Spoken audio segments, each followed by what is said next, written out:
Vamos a empezar. Buenos días con todos. Entonces empezamos la clase, insuficiencia venosa crónica y diabético. Empezamos por la parte venosa. La insuficiencia venosa crónica, patología cardiovascular más frecuente, ¿ya? Eh, Compromete principalmente pues los miembros inferiores, ¿ya? Son raras las situaciones en las que haya alguna insuficiencia venosa de miembros superiores, ¿no? Por eso es que vamos a tratar más que todo eh, de, de la patología que compromete más el sistema venoso de ambos miembros inferiores. Para entender ah, la enfermedad de insuficiencia venosa, pues debemos de hablar algo de anatomía y después la fisiopatología del mismo. Entonces empecemos con la anatomía del sistema venoso de miembros inferiores. Entendamos que el sistema venoso en esta parte del cuerpo pues está compuesto por, digamos, tres sistemas, tres componentes. Uno es el sistema venoso superficial, cuya anatomía pues va a estar dada por la gran vena safena, la safena mayor, la safena menor, y todos los ramos colaterales que drenan hacia ella, ¿sí? Safena mayor, cuya vena empieza a nivel de malleolo, ya, cara interna del muslo, cara interna de rodilla y cara de la pierna, rodilla y muslo, y desemboca en la unión safeno-femoral. La vena safena menor hace lo mismo, pero por la parte posterior de la pantorrilla, desembocando en la unión safeno-poplítea. Sistema venoso superficial. Sistema venoso profundo, donde desembocan las venas del sistema venoso superficial. Y en ellas podemos observar pues a la vena femoral común, la vena femoral superficial, profunda, la vena poplitea, que es la continuación de la vena superficial, y por debajo de la rodilla, las venas tibiales anteriores y posteriores y las peroneas, ¿no? Esto comprende el sistema venoso profundo. Y les mencioné de un tercero, ¿no? Un tercero, un tercer componente, que es el sistema de venas perforantes, cuya importancia van a explicar el desarrollo de las venas tortuosas, racimosas, especialmente a nivel de la pierna. Las venas perforantes, como tal, son venas cortas, entre comillas, venas cortas, que su circuito venoso va a ser de las venas superficiales a las venas profundas, y son perforantes porque van a perforar, así tal cual, las fascias muscularis, ¿ya? Entonces, el flujo va a ser de fuera hacia adentro, perforando las fascias musculares. Su alteración, su dilatación y su insuficiencia, pues va a explicar, como les mencioné, el desarrollo de aquellas venas dilatadas grandes, especialmente a nivel de la pierna. Y en décadas atrás, pues este sistema tuvo tal importancia, pues que fue estudiado, ¿no? Por diferentes personalidades con las cuales lleva su nombre, ¿no? Las venas perforantes de Coquet, de Bot, de Dois y las de Hunter. Pues bien, si la anatomía nos dice los componentes, entonces tenemos que entender cuáles son los factores que van a favorecer el retorno venoso. Y son cuatro que van a ayudar. Uno va a ser la primera, la fuerza de contracción muscular, ¿sí? Del ventrículo izquierdo. La fuerza con la que sale la sangre del ventrículo izquierdo ya es una fuerza de empuje. Entonces va a hacer que la sangre llegue hasta los capilares. Entonces va a ser una fuerza que va a ir a favor del retorno venoso. Pasa los capilares, pues sí, va a regresar al sistema venoso hacia la aurícula derecha. El bisatergo, el primer factor que va a favorecer el retorno venoso. El segundo, la fuerza de contracción muscular, la bomba muscular, esto específicamente a nivel de los músculos de la pierna, de las venas soleares, de las venas gastronémicas, ¿ya? Esta, la contracción del mismo, pues va a permitir vaciar del 40 al 60% del volumen contenido en la pierna con cada movimiento, con cada caminar.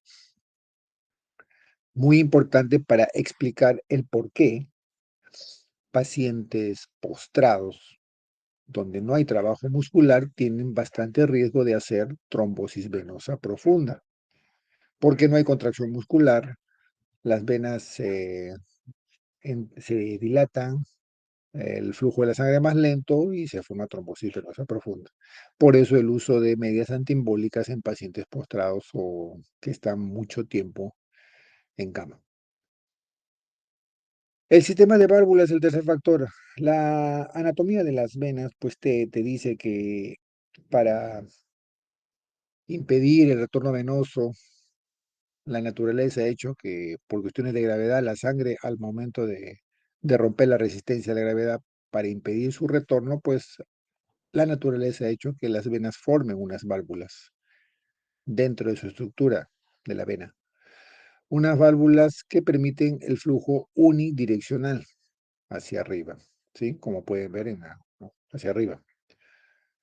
Entonces el cierre correcto impide el retorno venoso, pero cuando se altera el cierre, eh, hay defecto en el cierre de las válvulas, va a comenzar a haber algún grado de reflujo y con el tiempo este reflujo va a ocasionar o a llevarnos al término de hipertensión venosa dinámica, va a comenzar a dilatar las paredes de la vena, hacerse varicosa y comenzar a manifestar los síntomas. Entonces ahí aparecen ya los famosos reflujos. ¿Sí? Y el cuarto factor, también importante, va a ser aquella que va a estar dada por el efecto aspirativo, el del retorno venoso hacia la aurícula derecha. Cuando uno inspira, cuando uno hace una inspiración, lo que hace es aumenta la presión negativa en el tórax y jala lo que es la sangre hacia la aurícula derecha. ¿Ya? Aumenta el retorno venoso a la aurícula derecha. Entonces, este es el bisafronte o efecto aspirativo, efecto fuelle. ¿Sí? También un factor, si por un lado la fuerza de contracción ventricular izquierda empuja la sangre, por el otro va aspirando la sangre. Factores que van a favorecer el retorno venoso. Entonces, ya hablando después de haber hablado de la anatomía y de los factores, pues vamos a definir a la insuficiencia venosa crónica como una alteración en el retorno venoso, que va a comprometer el sistema venoso superficial, el sistema venoso profundo, el sistema venoso de perforantes o ambos. ¿Sí? Y de acuerdo a lo que último que hemos hablado, ¿por qué puede ser esto? Por una alteración de la voz muscular, ¿ya? Por una obstrucción venosa, por incompetencia valvular o por falla cardíaca derecha. Les decía, hipertensión venosa dinámica, ¿no? Es es una alteración, en realidad es una congestión de sangre que es contenido dentro de aquellas venas tortuosas y dilatadas. Si comparamos una vena normal con el flujo unidireccional y nos vamos al otro ejemplo, donde hay una vena insuficiente con válvula insuficiente, entonces el reflujo va a congestionar los segmentos distales de la vena y con esto va a provocar pues una hipertensión venosa dinámica caracterizada pues porque va a generar estímulos inflamatorios en la piel, oscurecimiento de la piel, lipodermatoesclerosis, conduciendo finalmente a la ulceración. Son las complicaciones. Estadísticamente, la insuficiencia venosa es más frecuente en las mujeres, con una relación de 3 a 1. ¿Sí? Y de varices primarias, el 95% de ellas son por varices primarias. Y el resto secundarias debidas probablemente a trombosis venosa profunda. En la población, la prevalencia de las varices pues es muy frecuente. Yendo desde la base hacia arriba, pues vemos que afecta hasta el 50% de la población sana tiene cierto grado ¿no? De insuficiencia venosa, varices. Casi la misma cantidad varices propiamente dicha, varices más marcadas del 10 a 15%, con complicaciones del 5 al 15% y con úlceras menos del 5%. Entonces es una patología que afecta a un buen porcentaje de la población en general. La manifestación clínica de esta, lo que se observa es el desarrollo de las famosas arañitas vasculares o telangiectasias y las varices propiamente dichas. Y vuelvo a recalcar, pues es más frecuente en damas y aumenta la incidencia con la edad. Causas. Una sola causa, pues no va a explicar el desarrollo de la insuficiencia venosa, el desarrollo de las varices, no. Causas varias, y más que yo diría factores. Empezando con el hecho de la bipedestación, ¿no? El estar de pie es un factor. Causas patológicas como la hipertensión arterial, ¿ya? O fisiológicas como el embarazo también, ¿ya? El embarazo, pues a medida que crece el producto, el feto, pues se va asentando en los vasos ilíacos, en las venas, y eso provoca congestión. Y otros factores, eh, bueno, factores hereditarios definitivamente. La exposición al sol, al calor, el uso de prendas ajustadas, el estar de pie por cuestiones laborales mucho tiempo, la poca actividad física, el sobrepeso, la obesidad. La suma de todo esto no significa que todo esto tenga que cumplirse para ver, para que un paciente o una persona haga insuficiencia venosa y desarrolle varices. Eh, Pueden ser uno o dos factores que se vayan sumando. Ya, entonces, esta es una gama de factores que contribuyen a ello. Y en base a ello, pues nuestra recomendación va a ir para los factores que pueden ser modificables. Recomendaremos pues que se tome en cuenta algunas cosas que puede haber sido el factor que desarrolle la insuficiencia venosa. Van a haber factores que definitivamente no van a poder ser modificables como el factor hereditario. ¿Sí? Síntomas. El término que leen no se correlaciona en absoluto con el tamaño de las mismas significa que, y es cierto, pacientes con varices muy sobresalidas, racimosas, dilatadas, en muchos casos no duelen tanto como las arañitas vasculares o las venas reticulares, ¿ya? Entonces, es a lo que se refiere este término, ¿sí? Dentro de los síntomas, la sensación de pesadez, la quemazón en las piernas, el aumento de volumen o la hinchazón es lo más frecuente. Puede haber también escozor, puede haber parestesias, hormigueos, ¿no?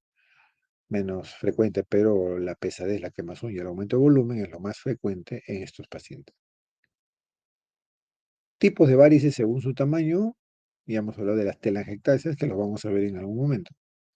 Las venas reticulares y las venas principales, que son aquellas tronculares y las colaterales que drenan a las venas tronculares. La clasificación de la insuficiencia venosa es se utiliza que es la más usada, la clasificación CAP. La clasificación CAP valora primero la parte clínica, la etiología, si esta es congénita, primaria o secundaria, la anatomía, si es que está alterando las venas superficiales, profundas o el sistema de perforantes. Y fisiopatológica, si es que es por obstrucción, por reflujo, por ambas o sin una causa identificable. La parte clínica la vamos a ver acá. La clasificación, la parte clínica de la clasificación CAP. En el grado 0, pues no se visualizan, no hay observación de varices. En el grado 1 hay telangiectasias o venas reticulares, arañitas vasculares. El grado 2 hay venas ya varicosas, dilatadas. En el grado 3 edema. 4 hay pigmentación. Solo pigmentación sin cambios en la piel. En la 5 hay úlcera varicosa seca y en la 6, en el grado 6 hay úlcera varicosa activa. más para entender los grados, algo más visual, el grado uno. Ya, vemos cómo se pueden presentar las diferentes formas de telangiectasias, que son aquellas arañitas, venas rojitas o moraditas, en el muslo, en la pierna, en el tobillo.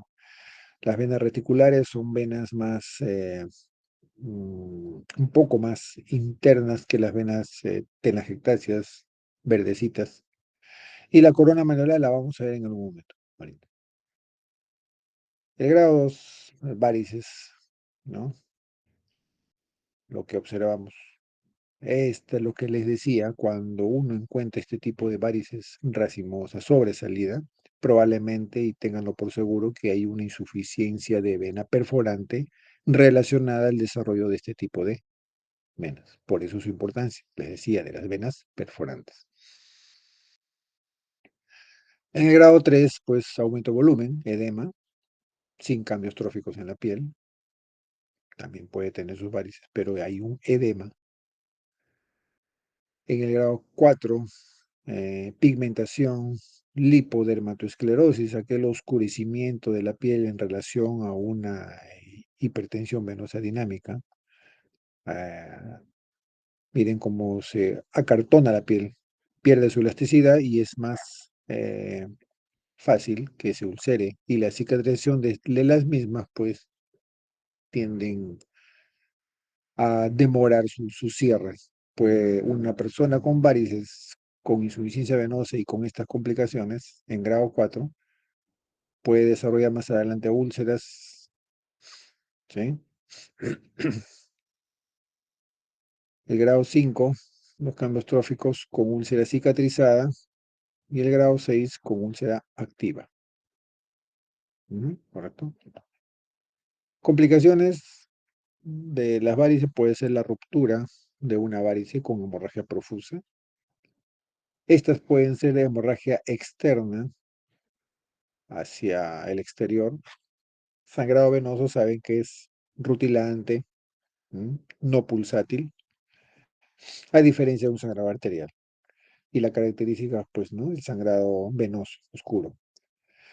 Puede ser también subcutánea con presencia de hematoma y dolor, o subaponeurótica con una aparición brusca de un dolor de regular intensidad, especialmente a nivel de la pantorrilla, provocando después una equimosis tardía.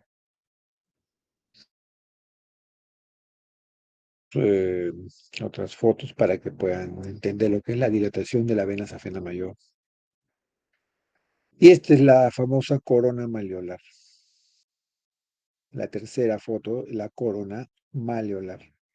La presencia de corona malleolar ya está demostrado que es un signo de una enfermedad venosa, de una insuficiencia venosa muy avanzada. Entonces también se ha visto que muchas veces los tratamientos que se instauran son poco efectivos ya en estos grados. Dilatación de la vena circunfleja anterior, una rama colateral importante que va a drenar puede ser a la vena safena mayor, ¿sí? La circunfleja anterior pueden ver este tipo de varices en algunos pacientes. La pudenda hacia la cara interna del muslo, dilatación de la vena pudenda. Dilatación de la vena safena menor, que también puede hacer insuficiencia de vena safena menor y puede presentarse de esta forma. Entonces, cuando hablamos de grandes venas varicosas, hablamos de varicosidades tronculares, de varices de las ramas venosas, de las venas perforantes incompetentes. Y cuando hablemos de venas varicosas pequeñas, varicosidades, venas reticulares y las telangiectasias. Diagnóstico.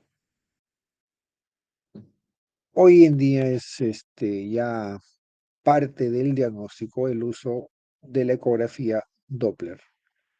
Antes que existiera la ecografía Doppler, pues se valoraba la insuficiencia venosa con ligaduras a nivel del tobillo, de la pantorrilla, del muslo, ¿no?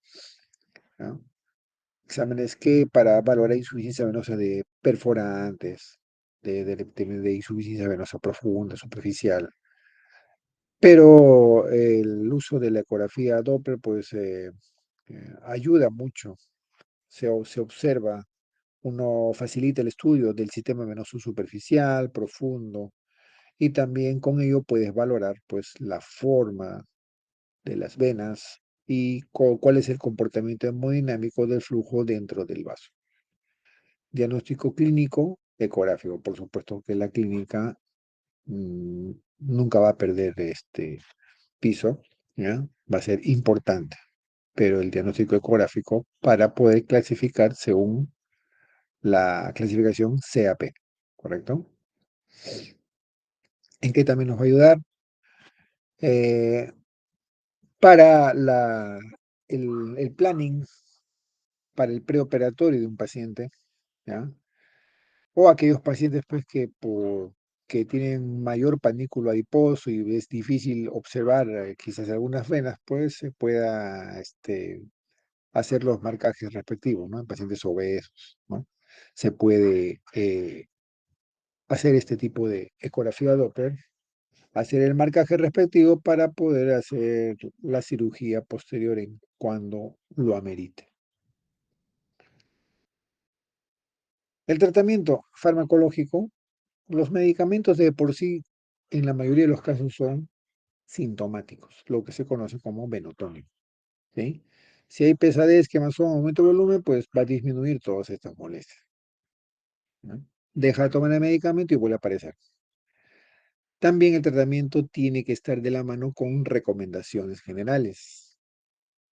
Aquellos factores que acabamos de ver que pueden haber sido la causa del desarrollo de insuficiencia venosa, pues de nosotros depende que tratemos de modificar lo que sea modificable.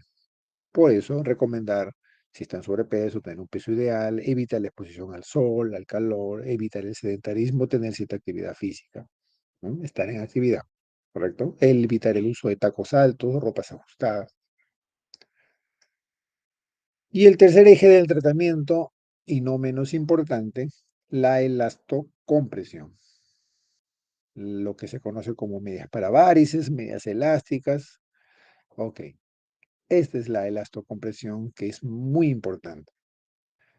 Y como ven, la elastocompresión no es que sea un solo tipo de compresión. Las compresiones varían, pueden ser ligeras, medianas o normales, fuertes o extra fuertes. Y cada una va a tener una indicación, la presión más ligera para la prevención como profilaxis para el embarazo, la mediana o normal cuando ya hay presencia de varices notorias, cuando hay edemas o posescleroterapia o poscirugía. Ya utilizamos compresiones más fuertes cuando nos encontramos frente a un síndrome posflevítico o cuando hay úlceras venosas. Y pues extra fuerte cuando hay síndromes postflevíticos severos o encontremos linfedema. Ustedes saben que el linfedema es un edema duro, ¿sí? Es un edema duro que necesita una compresión mucho más fuerte. Cuando entra a tallar la cirugía, pues em, puede ser por cuestión estética, en caso cuando uno tenga varices, telangiectasias, se puede hacer escleroterapia o láser transdérmico. Las venas reticulares también se pueden esclerosar o se pueden hacer cirugías ambulatorias o la técnica de Müller, flebectomías simples. O cuando ahora ya las venas más grandes, colaterales o tronculares, estamos hablando ya pues de safenas mayores, menores, se puede hacer la ablación con radiofrecuencia, láser endoluminal o las safenectomías, ¿no? Pues bien, ese es en lo que concierne a el tema de insuficiencia venosa crónica. En breve les voy a cambiar para hablar de pie diabético, ¿sí? Espérenme un minuto.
Ahí se ve bien la parte de pie, el tema de pie diabético. Sí, doctor. Sí, doctor. Correcto. Entonces, ahora hablemos de la otra parte de la alteración del sistema venoso, bueno, del sistema circulatorio. Estamos hablando ya de un compromiso arterial, pero va de la mano con algo, con una alteración también neurológica. Pero es una complicación, ¿no? El pie diabético. El pie diabético es una complicación de la enfermedad sistémica conocida como diabetes mellitus, bien conocida por todos. Entonces, empecemos con algunos conceptos del pie diabético. El pie diabético, pues, es una complicación, pudiese decirse que en algunos lugares es un descuido, ¿ya? Cuyo descuido y su desarrollo, pues, es muy potencialmente devastadora, ¿no? Y se dice, pues, que sus complicaciones alcanzan proporciones epidémicas. Cada 30 segundos se pierde una pierna debido a la diabetes. Según la OMS, pie diabético, presencia de ulceración, infección, gangrena del pie, que está asociada a una neuropatía diabética y a diferentes grados de una enfermedad vascular periférica. Entonces, cuya interacción asociado a malos controles de glicemia, pues vas a desarrollar pie diabético. 15% de los diabéticos va a desarrollar una úlcera en su vida. 15% de estas úlceras desarrolla una osteomielitis y 15% de estas úlceras va a terminar en una amputación. De las amputaciones, el 50% de estas amputaciones pueden ser por encima de la rodilla o por debajo de la rodilla. De este 50% de los amputados van a ir a una segunda amputación, lamentablemente, según estadísticas, en 5 menos años. Y también, lamentablemente, pues 50% de estos pacientes mueren en ese lapso, de 5 a menos años. Entonces, la prevalencia del pie diabético es de 2 al 3% en la población. Casi la mitad de los pacientes diabéticos pueden desarrollarlo en toda su vida. Y el 70% de estos pie diabéticos eh, son de grado variable, tienen un grado variable de isquemia. ¿Eh? La causa, la sumatoria, como dicen, la tormenta perfecta. Desarrollas pie diabético si hay una alteración nerviosa, si hay una alteración vascular y tienes una alteración inmune, pues vas a desarrollar un pie diabético. ¿Qué factores debemos de tomar en cuenta? Los factores de diabetes lo conocemos, pero los factores para desarrollar pie diabético va de la mano con pacientes mayores de 45 años tienen más chances de desarrollar pie diabético. O aquellos que tienen una enfermedad de diabetes mayor de 10 años. Curiosamente, se ven más casos de pie diabético en varones y en aquellos que viven solos. El nivel socioeconómico es un factor que en nuestra sociedad, en el Perú, pues es un factor que influye bastante en ello, en el desarrollo de pie, a diferencia de otras sociedades donde tienen un nivel socioeconómico más alto. Esto también es importante, el mal control de glicemias, ¿no? Las glicemias tienen que estar bien controladas, ¿ya? Si no, el riesgo de desarrollar pie diabético es alto. Aquellos pacientes que tienen antecedentes de retinopatía, de nefropatía diabética, también tienen mayor riesgo. O aquellos que tengan osteoartropatías, ¿no? Calzado inadecuado, o neuropatía, o traumatismo antecedente de úlcera. Entonces, estos son factores que van de riesgo para desarrollar en algún momento pie diabético. Volvemos a, ¿no? La etiopatogenia de pie diabético, neuropatía, enfermedad vascular, y si a esto le vas a asociar una infección, pues ya tienes el desarrollo de un pie diabético. Fisiopatología del pie diabético. Acá me tomo siempre un pequeño tiempo para que puedan entender lo que es, qué es lo que provoca una neuropatía y una enfermedad vascular en el paciente diabético. Para entender la neuropatía, entendamos que hay una neuropatía motora, sensitiva y autonómica. Detengámonos un rato en la parte motora. Neuropatía motora. Si hay una alteración motora, entonces esta va a estar en relación con una atrofia muscular. Se pierde el tono muscular, ¿ya? En una neuropatía motora. Al perderse el tono muscular, entonces va a comenzar a perderse ese equilibrio, esa arquitectura osteomioarticular. Se pierde la arquitectura, entonces esto va a provocar, como ya no hay tono muscular adecuado, entonces va a haber flacidez para que puedan entender en determinadas zonas. Entonces esto va a ocasionar deformidad en el pie, factor ortopédico. Esta deformidad con el tiempo va a generar sitios de presión y por ende formación de callos en el pie del paciente. Si hay una alteración neuropática sensitiva, entonces hay una pérdida de la sensibilidad protectora y esto está de la mano con el dolor.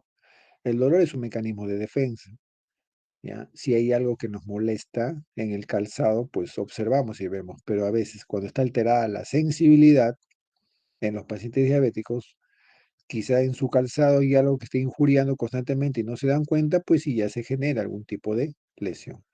Entonces, esto de acá puede llevar al desarrollo del famoso pie de Charcot, ¿sí? Y en una neuropatía autonómica, pues hay una alteración en la piel, piel seca, fisura, alteración del tono también y el desarrollo de esto, ¿no? Del pie de Charcot. Y si a esto se asocia un trauma, fractura patológica, pie diabético. Ahora, vamos a la parte vascular. La enfermedad vascular. Antes se mencionaba mucho antes, recuerdo, que la diabetes solamente alteraba la microcirculación, solo los capilares. Pero los estudios, las publicaciones posteriores dijeron no, no solamente altera la microcirculación, no solo altera los capilares, sino también altera la macrocirculación, o sea, altera los vasos de mediano calibre. Y estamos hablando de tibiales y peroneas, ¿ya? Entonces, si altera también la macrocirculación, cada una va a tener una fisiopatología. Si altera la microcirculación, los capilares, entonces hay un flujo sanguíneo, shunts. Al estar alterada la microcirculación, esto va a provocar edema, porque va a comenzar a retener la sangre, edema en la pierna, en el tobillo. Y esto va a generar también con el tiempo reducción de nutrientes en el flujo sanguíneo capilar. Si está alterada la macrocirculación, quizás tibiales, quizás peroneas, asociada a aterosclerosis, entonces no va a llegar la sangre hacia las partes distales, hacia el pie, hacia los dedos. Entonces, si no llega la sangre, entonces, ¿qué va a provocar? Isquemia. En ambos casos, isquemia o edema, reducción de nutrientes en el flujo sanguíneo capilar. Si hay una reducción de nutrientes, pues caldo de cultivo para que se siente una infección. Y si a esto se asocia un traumatismo, pie diabético. El riesgo de amputación, como hemos visto anteriormente, es alto, ¿correcto? Entonces acá lo que le decía, lo de la arquitectura, ¿no? De la alteración de la neuropatía motora. En el lado derecho, pues un pie normal, con su arco normal, una arquitectura normal, un equilibrio normal, músculo, óseo, todo, ¿no? Pero si hay una alteración del tono muscular, ¿ya? Entonces van a generar sitios de presión, una deformación, se pierde el arco y van a haber zonas de presión donde no debería aparecer y presencia de pie de charco. Y este pie de charco pues, puede generar fracturas patológicas, ujú, y deformaciones posteriores en el pie. Característica, pues, ¿no? ¿Qué es un pie diabético neuropático? ¿Cómo se presenta el pie diabético isquémico, no? En cuanto a lo que es el dolor, si es un pie diabético neuropático, está alterada por la parte neurológica, entonces el dolor es insensible. En el isquémico puede haber claudicación intermitente y reposo. La coloración, el color que está en relación con la circulación, en el pie diabético neuropático no tendría por qué verse afectado, por eso es que es normal. Pero en el pie diabético isquémico puede ser un pálido o azulado. La sensibilidad que está en relación con la parte neurológica, en el neuropático pues, puede estar nulo o reducida, normal o aumentado en el isquémico. Y volviendo nuevamente a la parte circulatoria, tanto la temperatura como los pulsos, normal o caliente en el neuropático, así como presente los pulsos, pero en el isquémico, frío y ausente o disminuido, ¿no? Y el reflejo, por ende, ¿no? Que está asociado a una alteración neurológica, puede estar ausente en el neuropático y normal en el isquémico. Entonces, como pueden ver, esta es la característica de pie diabético, un cuadrito de pie diabético neuropático versus pie diabético isquémico, como es su manifestación. ¿Cómo exploramos la neuropatía diabética? Pues nos valemos de algunos exámenes, especialmente unas evaluaciones neurológicas, como el test de monofilamento de Siemens-Weinstein, para valorar ausencia de percepción en uno o más puntos, ¿sí? También la prueba del umbral de la sensibilidad vibratoria, como este de acá, para valorar la sensibilidad. Y la prueba del diapasón, ¿no? Para la sensibilidad profunda, ¿no? Esta prueba que la hemos mucho visto en las clases de neurología, ¿no? Exploración de la sensibilidad profunda, ¿sí? Esta es una forma de valorar la neuropatía diabética. Pero ¿cómo valoramos la enfermedad vascular? La clínica es importante, pulsos, la temperatura, la coloración, ¿no? Eso nunca va a perder vigencia. El ITB, el índice tobillo-brazo, y ITB menor de 0,9 es concordante con una arteriopatía periférica, ¿sí? El ITB. Exámenes complementarios. Bueno, ya hablamos de la ecografía doppler arterial, que es importante. Arteriografía, angioten, resonancia magnética, tienen sus indicaciones, pero cuanto más invasivos son, como la arteriografía, ya lo solicitamos para hacer una planificación de una probable rescate o mejora en la circulación arterial, sea con una cirugía, sea con una angioplastía, ¿sí? Y para el diagnóstico creo que sería suficiente con una ecografía Doppler arterial. Y en cuanto a lo que es el angioten, es importante, pero tiene mucho más sensibilidad para evaluar grandes vasos como la aorta y las ilíacas. Y la arteriografía tiene más sensibilidad para valorar vasos infrageniculares. O estamos hablando de poplitea, tibiales y peroneas hasta P10. Esto ya lo hemos visto hace poquito. Otro mismo, lo mismo. Ok. Bien. Esto de acá es para que un ejemplo de lo que es un pie diabético, ¿no? Eh, Quizás si les preguntase cuál de las dos fotos, la izquierda o la del medio, terminaría en amputación, quizás la mayoría me dirían la del medio. Pero muchas veces ambas pueden terminar con una amputación infracondilia, como en este caso. ¿Por qué? Bueno, la del medio, la foto del medio, definitivamente un pie necrótico, casi en todo el pie, pues eh, sin pensarlo dos veces se indicaría una amputación.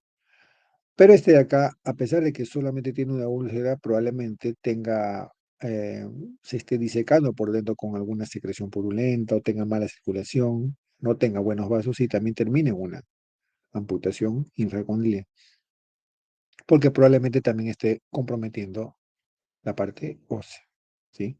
Entonces, ambos casos pueden terminar con una amputación infracondilia. Aspectos fundamentales de la prevención de la úlcera. Importante, tenemos que identificar el pie en riesgo. Tenemos que explorar en forma periódica el pie en riesgo. La educación es importante al paciente, también a la familia y, por supuesto, quienes estamos involucrados en el manejo del pie diabético. asegurar un uso rutinario de calzado apropiado y tratar los factores de riesgo de la ulceración. ¿Cuán frecuente tiene que ser un despistaje, ¿no? Para ver el riesgo de úlcera en un paciente? Bien, pues veamos. Si mm, el riesgo es bajo, cuando no hay una alteración neurológica ni arterial, entonces a un paciente diabético podemos evaluarlo una vez al año. O sea, no hay neuropatía y no hay insuficiencia arterial. Control una vez al año. Cuando hay una de las dos, una alteración neurológica o vascular, el riesgo es bajo. Así que vamos a evaluarlo, puede ser cada 6 meses o cada 12 meses, de acuerdo a la evaluación clínica. El riesgo ya se hace moderado cuando tenemos tanto una alteración neurológica como vascular o una de ellas asociadas a deformidad del pie. Entonces, el control puede ser cada 3 meses o cada 6 meses. Y el riesgo de úlcera va a ser muy alto cuando hay una alteración neurológica o vascular asociada a una historia de úlcera en el pie, a una amputación de la extremidad inferior o a una enfermedad renal en fase terminal. Entonces, en estos casos, el control va a ser mensual, bimensual o cada 3 meses. ¿Mm? La clasificación de las úlceras, pues van a haber varias clasificaciones. La que se van a topar con más frecuencia va a ser con la clasificación de Wagner o la de PEDIS. La clasificación de la isquemia, la de Fontaine, la de Rutherford y de la infección, IWA, ITSA y Wi-Fi. Esta es la clasificación Wi-Fi, que acá valora lo que es la infección, si es infección leve, moderada o severa. ¿Sí? Esto es solo para que tengan conocimiento, ¿no? Esto es algo que sí les exigimos bastante a posgrado a los residentes que tienen que saberlo. Muy bien. Pero basta con que sepan la clasificación de Wagner, que es lo con la que se van a topar con más frecuencia. Grado 0, bien alto, sin heridas, sin úlcera. Grado 1, hay una úlcera superficial.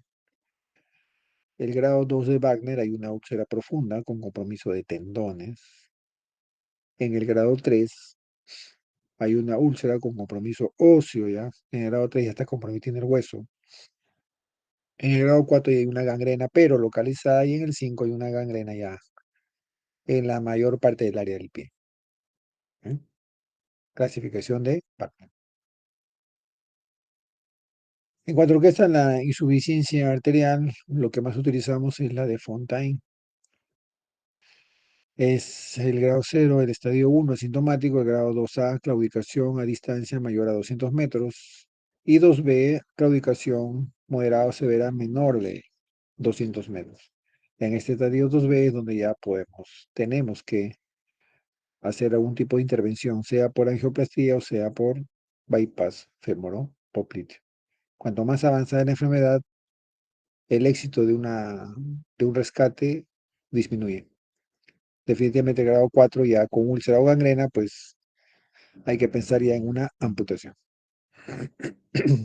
El tratamiento multidisciplinario, como le digo, el pie diabético, intervienen varios especialistas, ortopedista, enfermera, endocrino, podólogo y por supuesto el cirujano. Hay un tratamiento local de la úlcera, debridamiento, cura quirúrgica. En cuanto a lo que son las curaciones, no se recomienda el uso de yodo o sustancias muy fuertes, ¿no? No el uso de cremas en lesiones abiertas y manejo sistémico general, antibióticos, reposo absoluto. En caso de que se pueda hacer algún tipo de mejora en la circulación arterial, bien. El tratamiento de la neuropatía, un tratamiento ortopédico y siempre control óptimo de glucosa. Si no hay un control óptimo de glucosa, todo lo que hagamos bien no va.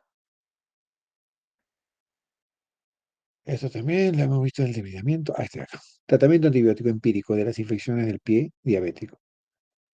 En cuanto a si la infección es leve, en el pie diabético podemos utilizar amoxiclavulánico bioral o como alternativas algunas quinolonas como el levofloxacino o moxifloxacino.